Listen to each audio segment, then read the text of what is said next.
News world کے معزز ناظرین کرام السلام علیکم۔ ناظرین کرام، معتصم باللہ آہنی زنجیروں اور بیڑیوں میں جکڑا چنگیز خان کے پوتے ہلاکو خان کے سامنے کھڑا تھا۔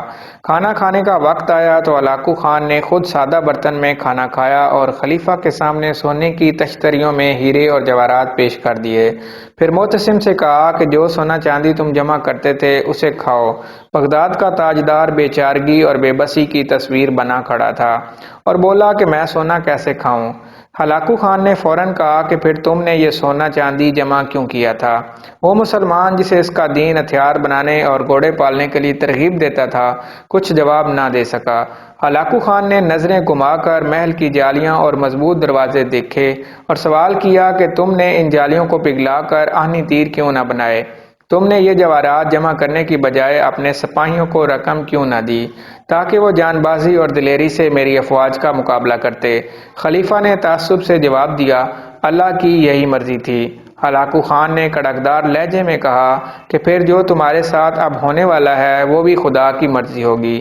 پھر دوستو، دنیا نے دیکھا کہ ہلاکو خان نے معتصم باللہ کو مخصوص لبادے میں لپیٹ کر گھوڑوں کی ٹاپوں تلے رون ڈالا۔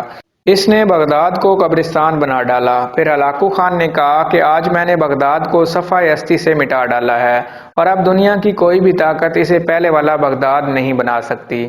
اگر خوبصورت محلات، عالیشان باغات، زرق برق لباس، سونے چاندی، ہیرے اور جواہرات سے بھری تجوریاں، خوش ذائقہ کھانوں کے انبار اور کھنکھناتے سکوں کی جھنکار ہمیں بچا سکتی ہے تو تاتاریوں کے ٹڈی دل افواج بغداد کو رونتی ہوئی معتصم باللہ کے محل تک کبھی نہ پہنچتی۔ ناظرین، تاریخ تو فتوحات گنتی ہے، محل، لباس، ہیرے جواہرات، لذیذ کھانے نہیں۔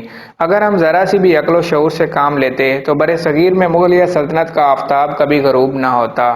اندازہ کرو گے، جب یورپ کے چپے چپے پر تجربہ گاہیں اور تحقیقی مراکز قائم ہو رہے تھے تب یہاں ایک شہنشاہ دولت کا سہارا لے کر اپنی محبت کی یاد میں تاج محل تعمیر کروا رہا تھا۔ جب مغرب میں علوم و فنون کے بم پھٹ رہے تھے تب یہاں تان سین جیسے گویے نئے نئے راگ ایجاد کر رہے تھے۔ جب انگریزوں اور فرانسیسیوں کے بحری بیڑے برِ صغیر کے دروازے پر دستک دے رہے تھے تب یہاں کے لوگ شراب و کباب اور چنگ و رباب سے مدہوش پڑے تھے۔ آرام پسندی اور عیش پسندی نے ہمیں کہیں کا بھی نہیں چھوڑا۔ ہمارا بوسیدہ اور دیمک زدہ نظام بکھر گیا، کیونکہ تاریخ کو اس بات سے کوئی غرض نہیں کہ حکمرانوں کی تجوریاں بھری ہیں یا خالی، شہنشاہوں کے تاج میں ہیرے جڑے ہیں یا نہیں، درباروں میں خوشامدیوں، مراسیوں، طبلہ نوازوں اور وظیفہ خور شاعروں کا جرمٹ ہے یا نہیں۔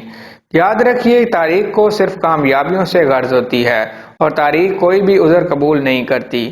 تو دوستو، یہ تھی ہماری آج کی ویڈیو۔ اگر ویڈیو پسند آئی ہو تو ویڈیو کو لائک اور چینل کو سبسکرائب ضرور کر دیں اور بیل آئیکن کو بھی ضرور پریس کر دیں تاکہ مزید معلوماتی ویڈیوز کا نوٹیفیکیشن آپ کو بر وقت موصول ہوتا رہے۔